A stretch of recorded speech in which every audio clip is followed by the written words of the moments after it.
Imran Khan and welcome to my YouTube channel ePart.com. So today I am going to start the numerical problem for cash flow statement. So this is my question for cash flow statement. I am going to give a solution for this question. The following are the summarized balance sheets of X Limited as on 31st March 2010 and 11. Comparative balance sheet is given to you.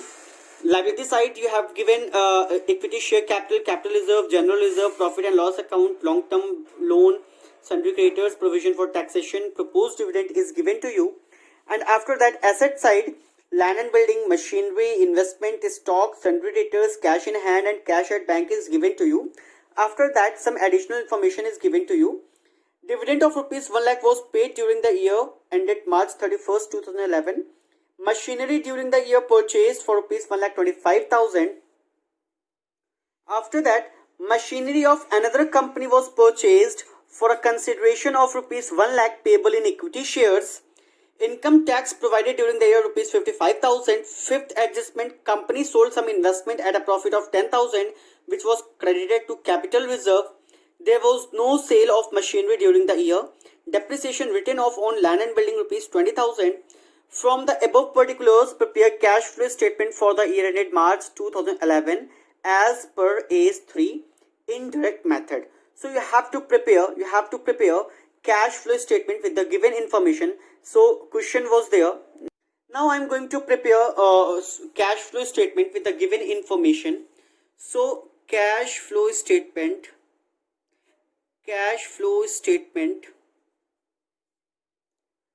for the year 31st March 2011. You have to make two columns.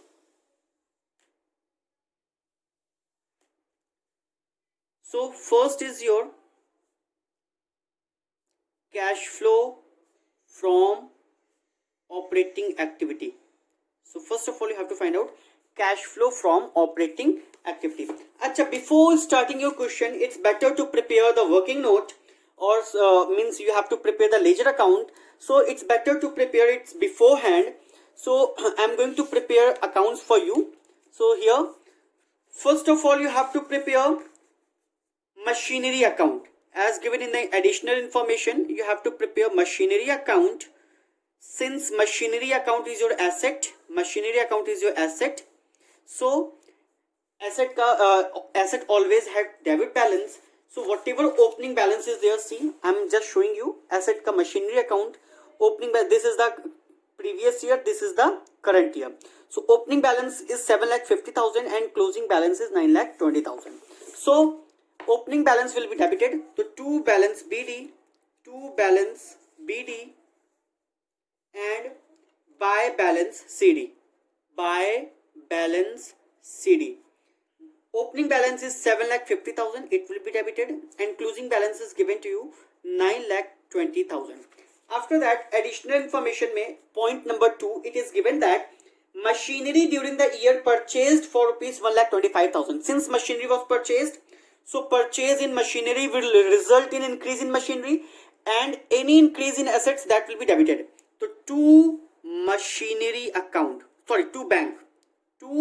Bank कितना हमने purchase किया है? हमने purchase किया है 1,25,000 की machinery purchase की है. So increase in assets will be debited. तो हमने क्या किया, इसको डेबिट किया है.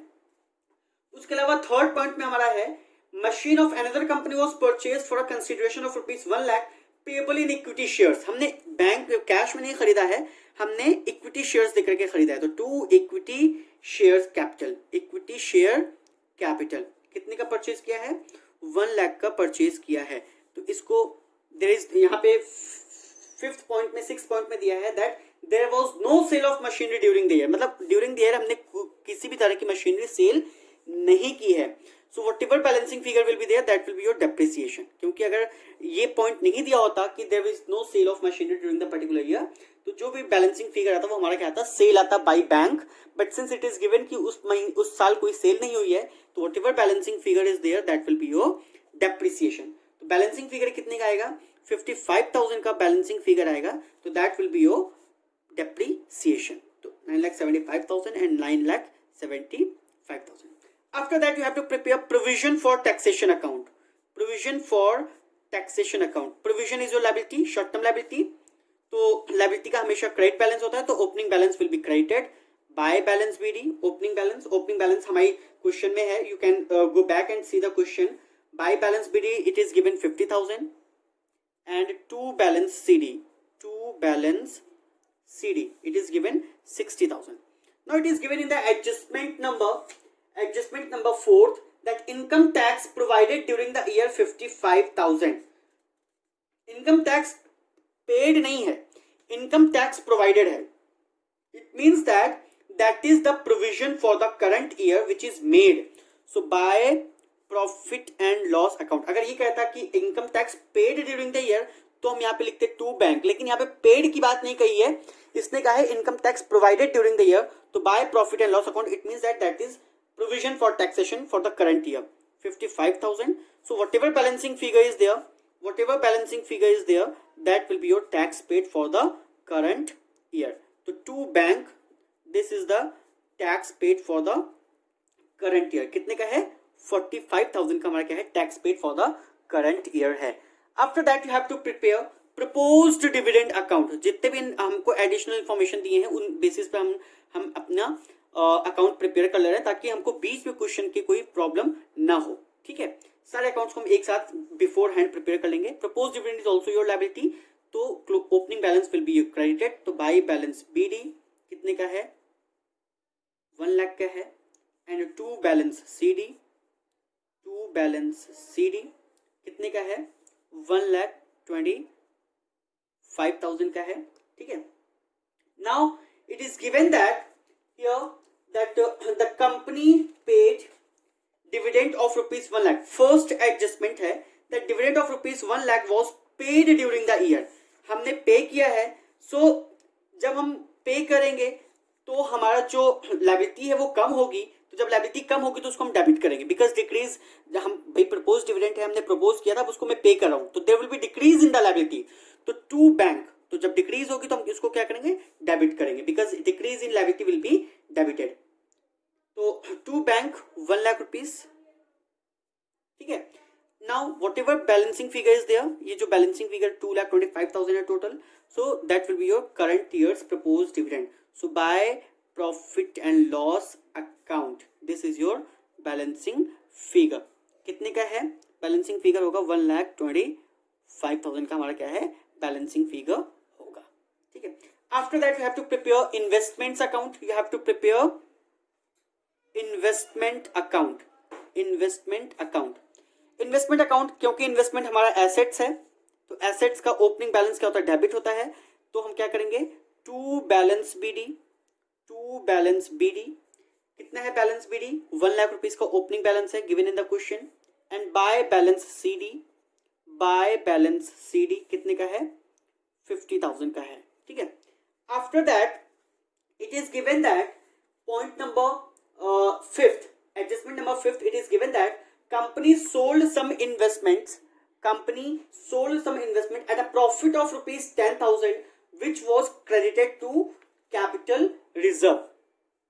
So हम बैलेंस शीट में देखेंगे. यहाँ पर हमारे क्वेश्चन में है इन्वेस्टमेंट्स हमारे पास पहले 1 लाख के थे, फिर 50,000 के बुक वैल्यू बचे हैं. ठीक है.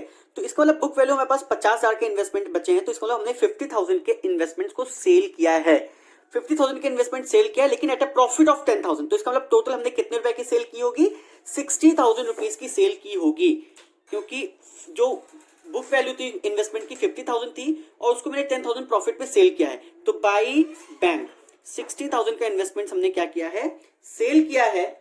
और जो भी उसका प्रॉफिट है उसको हमने क्या किया? कैपिटल रिजर्व में ट्रांसफर किया. तो to capital reserve rather than debiting it to profit and loss account you have to give to capital reserve account. कितना है? 10,000 का प्रॉफिट है, प्रॉफिट ऑन सेल है, तो उसको हमने क्या किया है? डेबिट किया, ट्रांसफर किया है कैपिटल रिजर्व में. तो 1,10,000 and 1,10,000. So this is your ledger account जो हमको प्रिपेयर करना था. इतने लेजर अकाउंट हमको प्रिपेयर करने थे according to the given information. हमने क्या क्या अकाउंट प्रिपेयर किया है? हमने मशीनरी अकाउंट प्रिपेयर किया है, हमने provision for tax account prepare किया है, हमने प्रपोज डिविडेंड अकाउंट प्रिपेयर किया है और हमने इन्वेस्टमेंट अकाउंट प्रिपेयर किया है. Now you have to start the solution for your question. You have to start the preparation of cash flow statement with the given information. Before when you start cash flow statement, first of all you have to find out net profit before tax. So in net profit before tax, first of all you have to take the difference in profit and loss account. See here in this question, I am just showing you in this particular question, profit and loss account balance is there. It means that last year it was 1,50,000 and this year it is 1,80,000. So it means that increase in profit 30,000. It means that this year the company has earned a profit of rupees 30,000 which is added to the profit and loss account. ठीक है, तो difference लेंगे, difference of profit and loss account का balance that is 30,000. तो current years का profit कितना है? 30,000 का है. Plus you have to add. I have told you that in my format when I uploaded my previous video, in that I have told you that any appropriation of profit that will be added back. See here, general reserve I have transferred some amount. Earlier it was 2,50,000 but now it is 3 lakh rupees. So 50,000 transfer is there. So it will be added back. It will be added back, transferred to general reserve. ठीक है, transfer to general reserve. After that you have to add provision for taxation. Provision for taxation, you can see I have prepared the account also. Provision for tax में this is current year's provision. कितने का है? 55,000 का है. So it will be added back here. Current year's provision 55,000. Provision for tax made during the year. Now you have to add back what proposed dividend for the current year.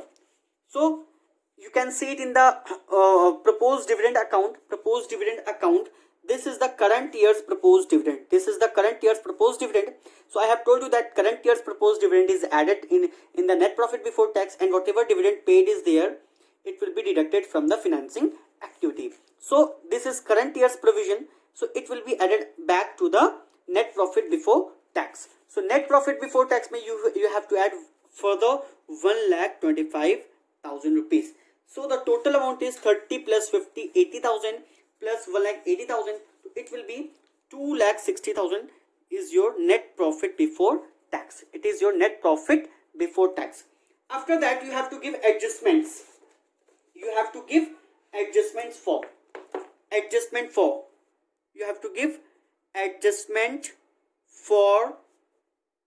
non-cash and non operating activity.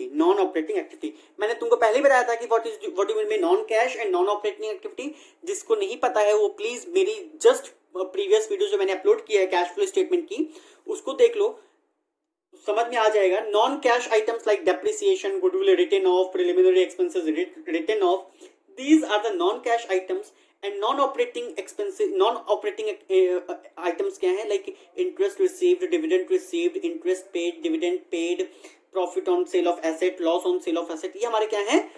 Non operating activities हैं. सो हम non cash and non operating activity को adjust करेंगे. सो सबसे पहले हम क्या करेंगे? Depreciation को ऐड बैक करेंगे. ठीक है, तो सबसे पहले हम क्या करेंगे? डेप्रिसिएशन को ऐड बैक करेंगे. डेप्रिसिएशन मशीनरी पर कितना है हम यहाँ पे अकाउंट में देखेंगे. हमने यहाँ पे मशीनरी अकाउंट में डेप्रिसिएशन 55,000 का लगाया है. ठीक है, तो डेप्रिसिएशन ऑन मशीनरी 55,000 और प्लस इसमें हमारा लैंड एंड बिल्डिंग पे पॉइंट नंबर हमारा जो है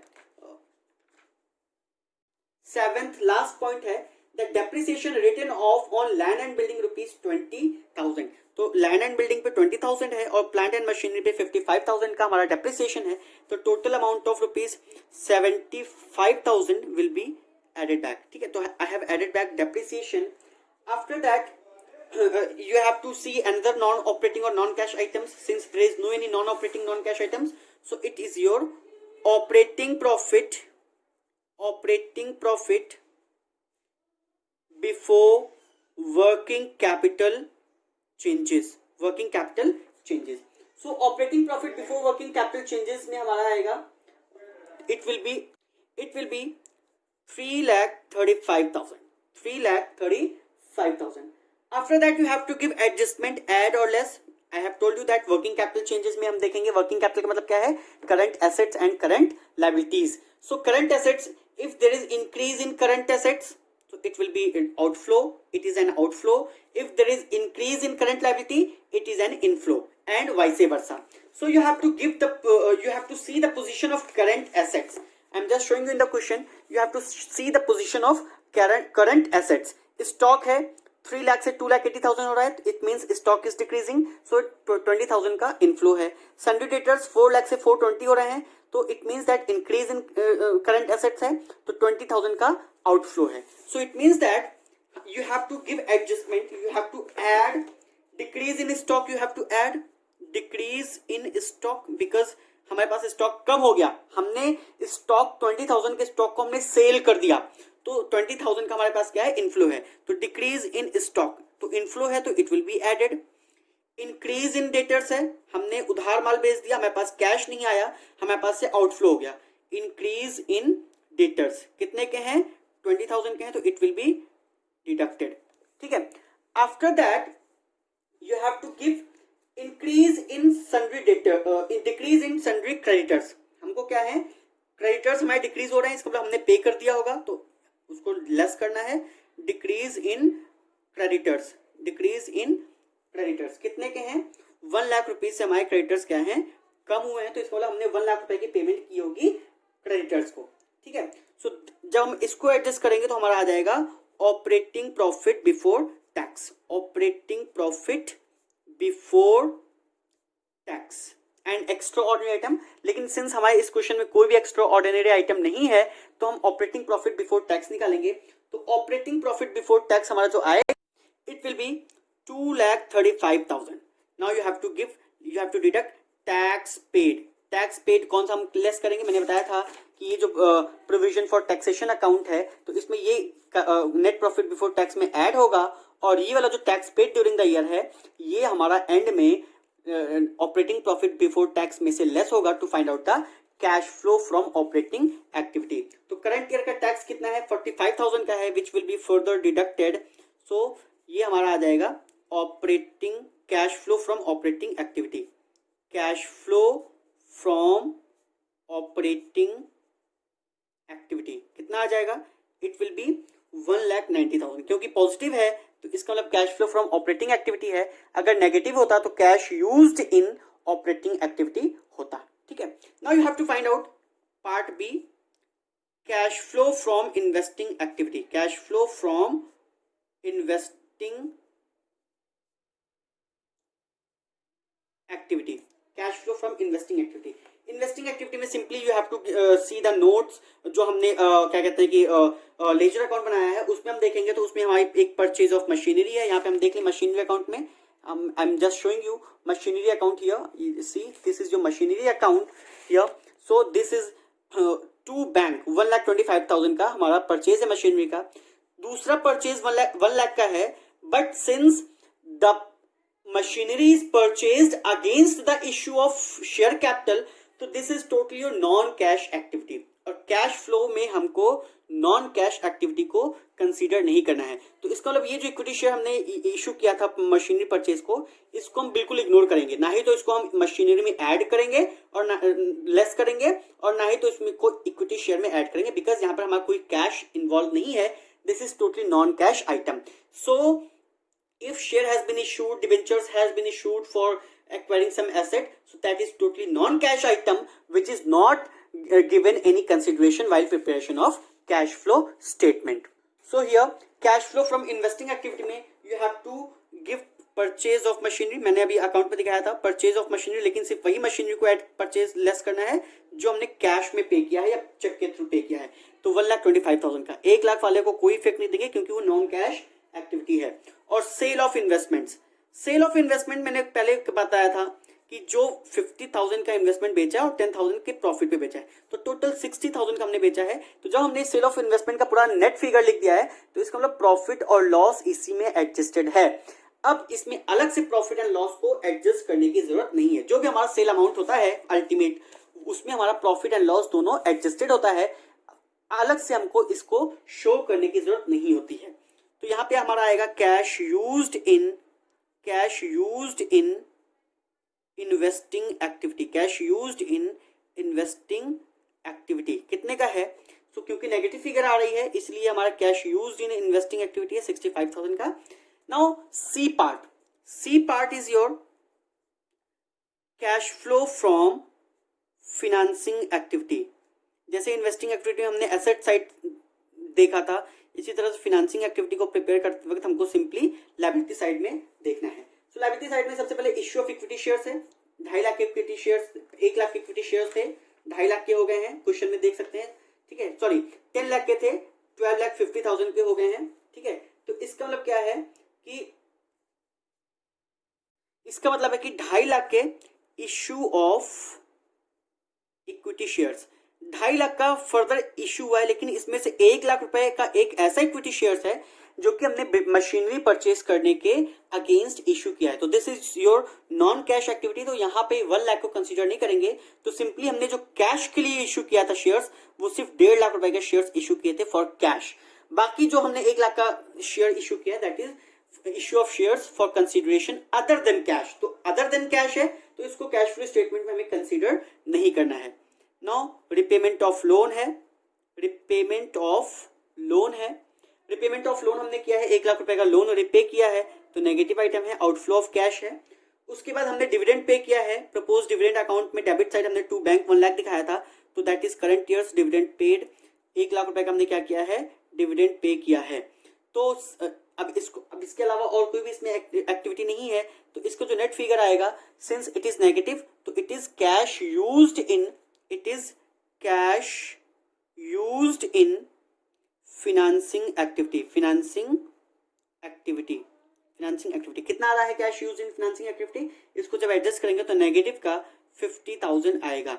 सो A plus B plus C जो भी हमारा है operating activity, investing activity and financing activity, उन तीनों को हमें ऐड करना है to find out the net increase और decrease.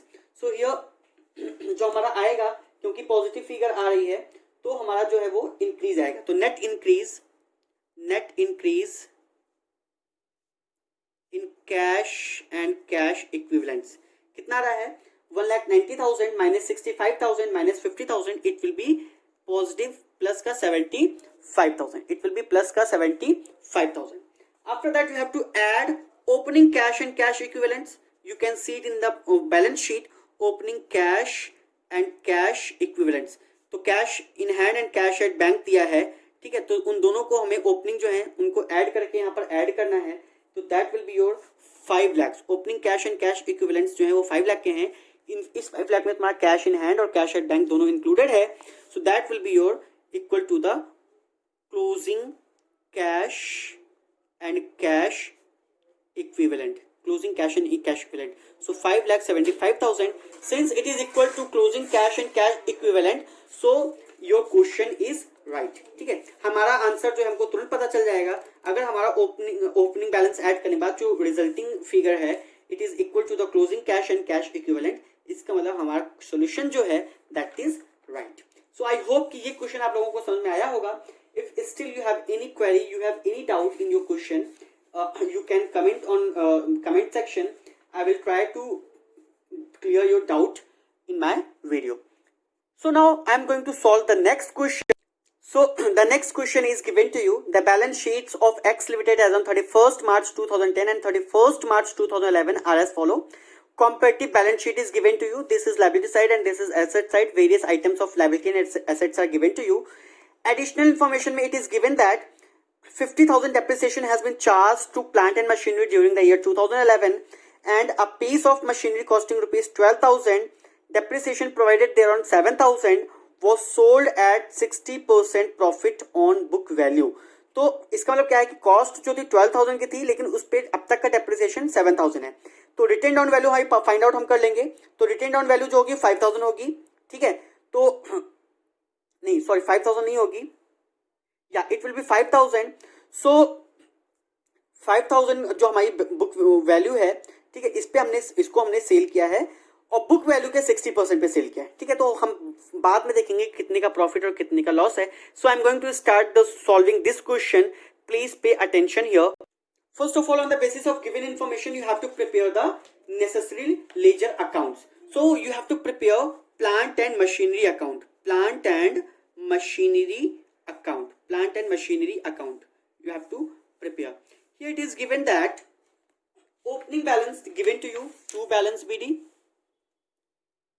2 balance BD. You have to write 2 balance BD. कितने का है बैलेंस बीडी हमारे पास? बैलेंस बीडी हमारे पास है 5 lakhs का. And by balance CD, closing balance is given to you. Closing balance is given to you 8 lakhs.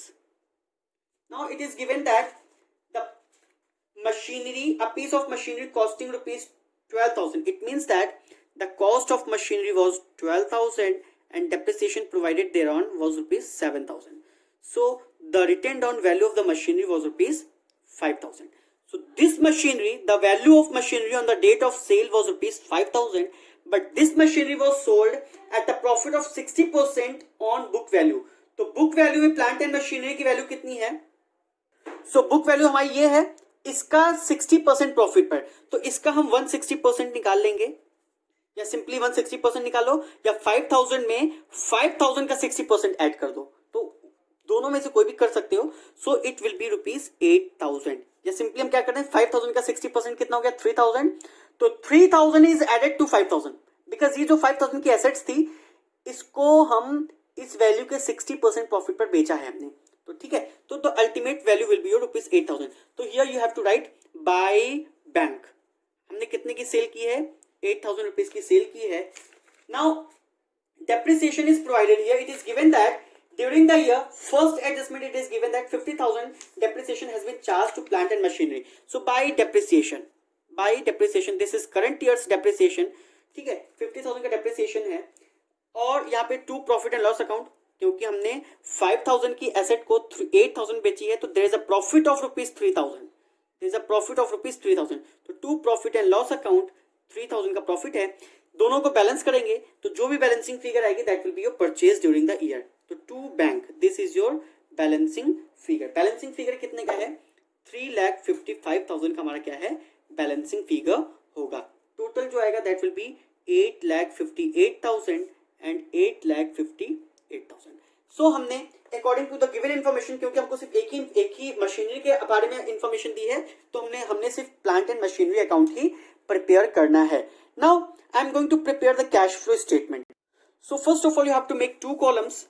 Cash flow statement. Cash flow statement.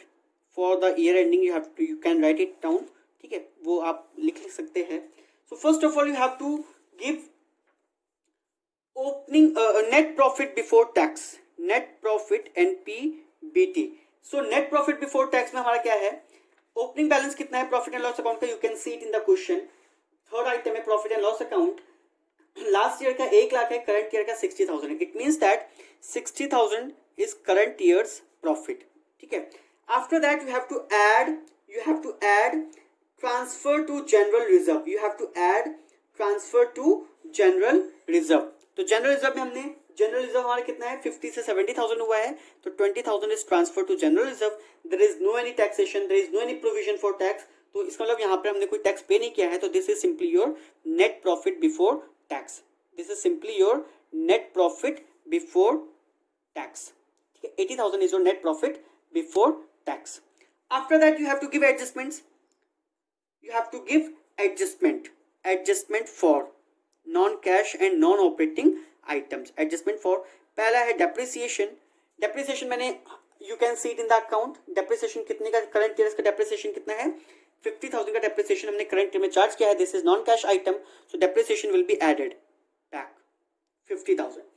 After that profit on sale of machinery. Profit on sale of machinery मैंने बताया था कि 5,000 की machinery थी, उसको 8,000 पे बेचा है, 60% प्रॉफिट ऑन बुक वैल्यू पे बेचा है, तो profit on sale of machinery 3,000 का प्रॉफिट है, तो दैट विल बी डिडक्टेड. क्योंकि नॉन ऑपरेटिंग इनकम है तो इसको हम क्या करेंगे? डिडक्ट करेंगे. So resulting figure will be your operating profit before working capital changes. Before working capital changes. So it will be your 1,27,000. 1,27,000 का आएगा operating profit before working capital changes. Now you have to give changes in working capital, add और less, means increase in current assets और decrease in current assets, जो भी effect आएगा उसको हम करेंगे. सो स्टॉक जो है डिक्रीज हो रहा है तो ऐड होगा, क्योंकि हमने डिक्रीज का मतलब क्या है, हमने बेचा होगा स्टॉक. डिक्रीज इन स्टॉक तो बेचा होगा, तो इनफ्लो ऑफ कैश है तो that will be added back. Decrease in stock 25,000 का डिक्रीज हुआ है. After that increase in creditors है, इंक्रीज इन क्रेडिटर्स, क्रेडिटर्स में देखेंगे, ठीक है. इंक्रीज इन क्रेडिटर्स है 37,000 का, वो ऐड हो जाएगा क्योंकि हमने लाइबिलिटी लोन लिया होगा क्रेडिटर से, तभी जाके हमारे पास क्रेडिटर्स इंक्रीज हुए हैं. तो इसका मतलब क्या है कि वो ऐड हो जाएगा, इनफ्लो ऑफ कैश है. इसी तरह से डेटर्स इंक्रीज हुए हैं तो लेस होंगे, हमने उधार माल बेचा है, हमारे पास कैश नहीं आया है. Increase in debtors results in outflow of cash, ठीक है. तो 10,000 का ये नेगेटिव फिगर हम लिखेंगे. उसके बाद हम लायबिलिटी साइड में इंक्रीज इन बिल्स पेएबल है, इंक्रीज इन बिल्स पेएबल है, मीन्स बिल्स ट्रेड रिसीवेबल्स हैं, इंक्रीज हुए हैं तो वो ऐड हो जाएंगे. उसी तरह से डिक्रीज इन आउटस्टैंडिंग एक्सपेंसेस हैं, करंट लायबिलिटी डिक्रीज हो रही है तो दैट विल बी डिडक्टेड. तो डिक्रीज इन आउटस्टैंडिंग एक्सपेंसेस कितने के हैं, 2,000 के एक्सपेंसेस हमारे डिक्रीज हुए हैं तो वो माइनस के फिगर है. सो क्योंकि यहाँ पे कोई टैक्स नहीं है तो directly it will be your cash flow from operating activity. Cash flow from operating activity, बहुत छोटा सा और सिंपल सा क्वेश्चन है, ज्यादा इसमें करने की जरूरत नहीं है. So cash flow from operating activity 127,000 plus 25,000 plus 37,000 plus 10,000 minus 10,000 and minus 2,000, so it will be your 1,87,000. 1,87,000. This is your part A, cash flow from operating activity. Now part B is your cash flow from investing activity. Cash flow from investing activity. हम investing activity को देखने के लिए सबसे पहले directly हम asset side आ जाते हैं. तो उसमें हम देखेंगे land and building. Land and building क्या है, डिक्रीज हो रही है. लैंड एंड बिल्डिंग डिक्रीज हो रही है क्योंकि कोई एडजस्टमेंट कुछ नहीं दिया है, तो ये हमारी एजम्पशन है कि लैंड एंड बिल्डिंग क्या है, वो इंक्रीज हो रही है. तो मेरी एजम्पशन है कि परचेज हुई होगी. तो लैंड एंड बिल्डिंग परचेज है, लैंड एंड बिल्डिंग तो negative means outflow of cash है. परचेज में हम कैश का क्या है, आउटफ्लो होता है, तो 40,000 का नेगेटिव फिगर है. उसके बाद प्लांट एंड मशीनरी सेल हुई है. प्लांट एंड मशीनरी सोल्ड, कितने की सोल्ड है, 8,000 की. मैंने वर्किंग नोट में दिखाया था, जो अभी ऊपर लेजर अकाउंट बनाया है 8,000 का, वो दिखाया था मैंने, ठीक है. और purchase of plant and machinery, balancing figure जो मशीनरी अकाउंट का बैलेंसिंग फिगर आया था वो परचेज है. तो purchase of plant and machinery purchase हुई कितने की, 3,55,000 की परचेज हुई है. तो वो हमारा नेगेटिव फिगर है, बैलेंसिंग फिगर था हमारा मशीनरी अकाउंट का, तो दैट विल बी परचेज. तो कैश यूज्ड इन, नेगेटिव फिगर है तो that will be cash used in investing activity. Investing activity में हमारा कैश यूज्ड है, कितने का है, नेगेटिव फिगर आएगी. 3,87,000 का हमारा क्या है, नेगेटिव फिगर है. 3,87,000 का हमारा क्या है, नेगेटिव फिगर है, cash used in investing activity. Now third is your cash flow from financing activity. Cash flow from, this is part C, cash flow from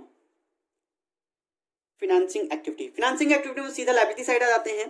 सबसे पहले है proceeds from fresh issue, means issue of share capital.